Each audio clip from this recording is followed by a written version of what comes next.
God's people have been walking for what seems like forever. In the previous chapter in Exodus, God dramatically rescues the Israelites from the clutches of Pharaoh, and now Moses is leading them away from their slave masters in Egypt. But they have been walking for quite a long time now. In fact, at one point, the scriptures even tell us God decides to skip the shorter route that leads through the land of the Philistines and instead takes the people on the more roundabout way through the wilderness. So they have been walking, and the people are tired. And then in chapter 14, they find themselves between the proverbial rock and a hard place. In front of them, blocking their way, is the Red Sea. Behind them, quickly approaching, is the Egyptian army, Pharaoh having changed his mind once again about letting the Israelites just walk away. And the people are quick to complain to Moses with words that are familiar to anyone who's ever made an unpopular decision that didn't turn out very well. "Is this not the very thing we told you would happen?" they say to Moses. And then, proving once and for all that there must have been some Presbyterians among the Israelites, they tell Moses that things were much better the way they used to be. "It would have been better for us to serve the Egyptians," they complain, "than to die here in the wilderness." How bad do things have to be before you start wishing you could return to a life of slavery rather than face what stands in front of you? Or maybe it's just that when we face a complicated and challenging future, we selectively forget all the worst things about what we went through in the past. Every day I see good examples of selective amnesia on my Facebook feed. It's probably because a lot of my friends are old, like me. And so us old people tend to post memories of what the world used to be like in the good old days. Remember when these posts usually begin. And the point of these nostalgic remembrances is usually to say that the world was a far better place back in the old days than it is today. There's a wonderful book by historian Stephanie Coontz called "The Way We Never Were: American Families and the Nostalgia Trap." Throughout this exhaustively researched book, Coontz dispels many of the myths about the past that we often tell. She argues that whatever decade you want to choose, the past wasn't nearly as idyllic as we often make it out to be, and our current struggles aren't nearly as unprecedented as we often think they are. In one interview, Coontz said, "In this country, we are particularly prone to myth building, perhaps because we built our whole nation on the myth that this was an empty continent just waiting for us, that we weren't taking it from anybody."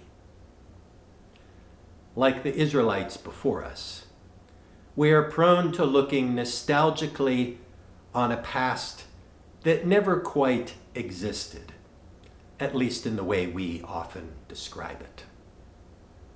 And of course, us Christians tend to have the same kind of selective amnesia about the church. When facing some sort of crisis ahead of us, it's easy to wish for a past that we imperfectly remember. And I know I'm prone to such remembering myself. My father was a Presbyterian pastor, so I spent much of my childhood in First Presbyterian Church of Ottumwa, Iowa. And in the late 60s, when we arrived at that church, it was pulsing with energy. By the time I entered high school, I was excited to be a part of the church's senior high youth group, which met on Sunday nights and regularly hosted 40 to 60 young people. I sang in the church choir, attended the potluck suppers, and in summer went to our local Presbyterian church camp, which was called, of course, Knox Knolls. But is it true that the church of my childhood, of the late 50s and early 60s, was really as idyllic as my imperfect memory recalls? Is it fair to think of this time as a golden age of Christianity and the Presbyterian Church? The older I get, the more I realize that my memories aren't wrong so much as they're incomplete. Yes, there were lots of people coming to church, but some of that was aided by the post-World War II baby boom. The fact was that lots of Presbyterians were having lots of Presbyterian babies. And during that period of time, civil laws and the surrounding culture propped up the Presbyterian cause. For the most part, there wasn't anything else happening on Sundays other than church activities. Going to the mall wasn't a viable alternative to morning worship, and there were no youth baseball or soccer leagues competing with Sunday night youth groups. And if we really were creating a golden age of faithful Christians in the 50s and 60s, how come the minute other activities began to compete with church-going, Sunday morning worship attendance plummeted? The clergy misconduct crisis that both Catholics and Protestants have had to face in the last couple of decades is not a new problem in the church. It's just that during the so-called Golden Age, such issues were ignored or swept under the rug. And it was the Reverend Martin Luther King Jr. who said, "It is appalling that the most segregated hour of Christian America is 11 o'clock on Sunday morning." Now, of course, there were some wonderful things about that church I grew up in. After all, it was out of that experience that I received my own call to ministry. And there have always been great examples of Christian witness in every age of the church.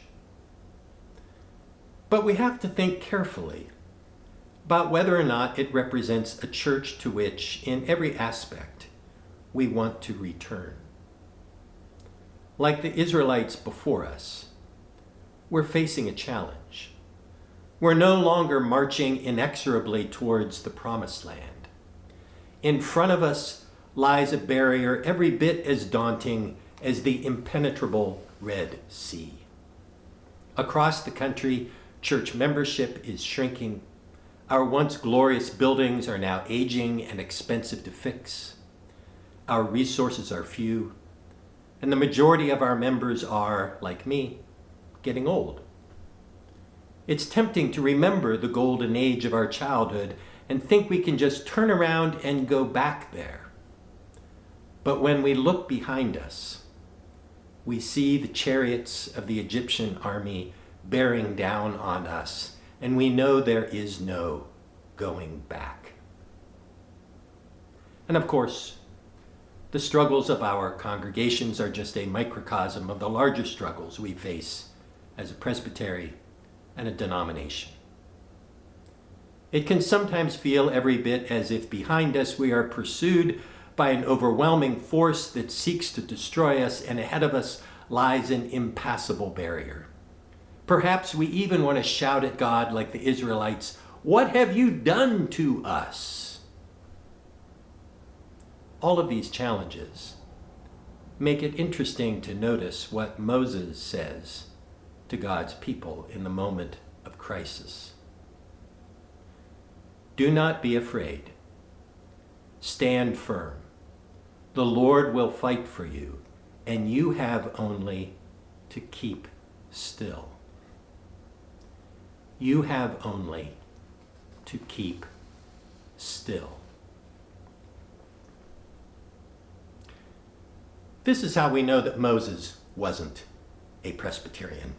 If he was, he might have said something more like, "All right, so I have hired a professional swimming instructor, and I've invited a consultant to work with the strategic planning committee that Aaron and I have appointed.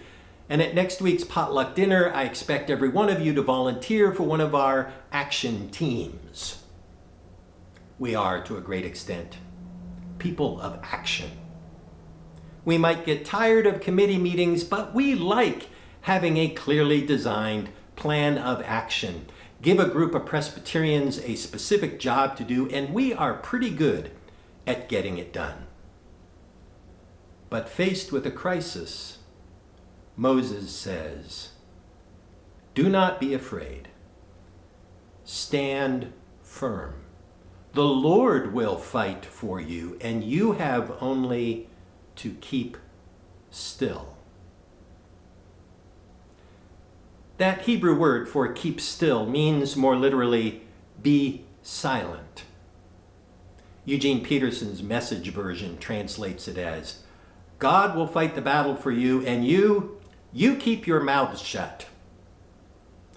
Psalm 46 says, be still and know that I am God. Now that's a different Hebrew word. This one means to cease, to become helpless, to withdraw. And neither of these versions of being still are very appealing if, like me, you tend to be a person who likes to have a plan. We are action-oriented people.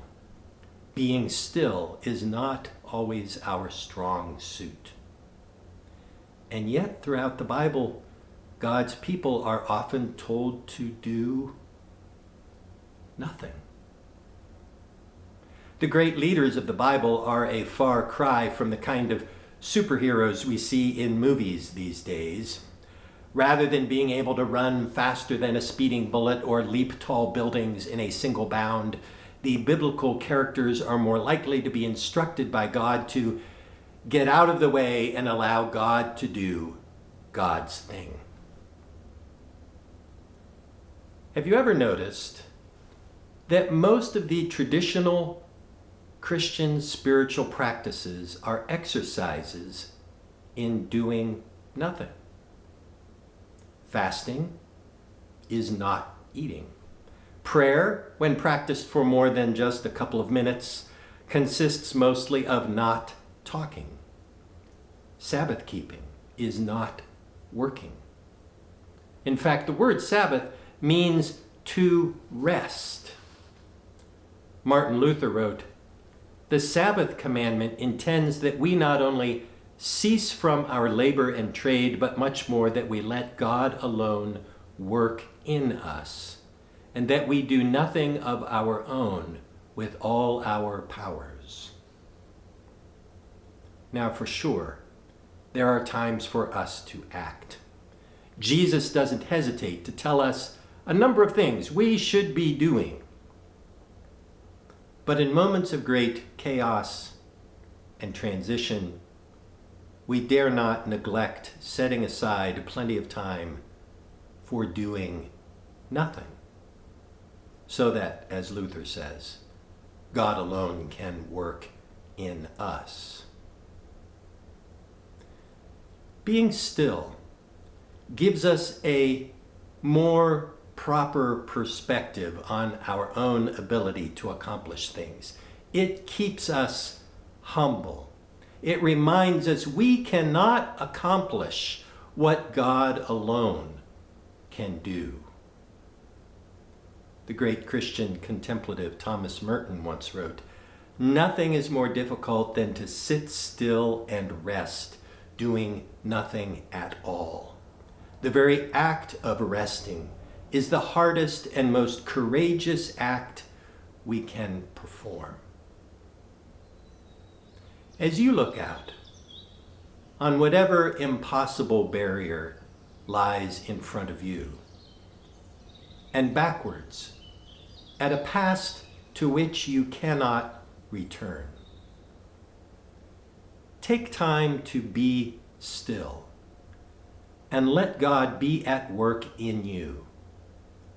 And let God be in every hope that keeps you moving forward along life's path.